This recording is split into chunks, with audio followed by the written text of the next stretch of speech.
चला आवरा, लय टाइम झालाय आता निघायला. आवरलंय ना. एवढा नाटाफाटा केलाय तो आपण, लग्नाच्या पर्यंत जाईपर्यंत राहीन का पण? राहीन स्कार्फ बांधून घेणार आहे ना मी आता.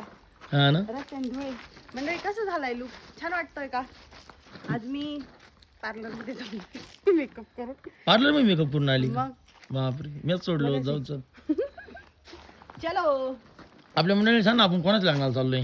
अहो तुम्ही असं विचार राहिले, आपल्या मंडळींना कळण्यासाठी विचार राहिले, पण काही लोकांचा गैरसमज असा होतो का तुम्हालाच माहित नाही आपण कोणाच्या लग्नाला चाललेलो आहे. ते अरे लोकांनी मी विचारतो म्हणजे काय होऊन जातं, तू सांग जरा एकदा आपण कोणाच्या लग्नाला विशाल चाललोय? दादा कडलक यांच्या मोठ्या बंधूंच्या लग्नाला चाललोय. तर लग्न अकोल्याला आहे, तर त्याच्यामुळे आता मेकअप वगैरे केलाय मस्त. आता स्कार्फ बांधून घेणार आहे. तिथं जाईपर्यंत थोडाफार मेकअप खालीवर होणार आहे, गेल्यावर परत टचअप करताना थोडं. तिथे गेलो आपल्या सगळी ब्लॉगर कम्युनिटी भेटणार आहे, आमची संगमनेर तालुक्याची. सगळी म्हणजे आमची भरपूर मंडळी भेटणार आहे. सगळ्यांचे नावं सांगू शकत नाही, पण मंडळी मी तुम्हाला तिथे गेल्यानंतर सगळ्यांची भेट जी आहे ना ती घालून देणार आहे. म्हणजे मी पण खूप एक्साइटेड आहे सगळ्यांना भेटण्यासाठी. पाठीमागं बऱ्याच वेळेस सगळ्यांसंग बोलणं झालंय, पण प्रत्यक्षात कुणाचीच भेट झालेली नाही.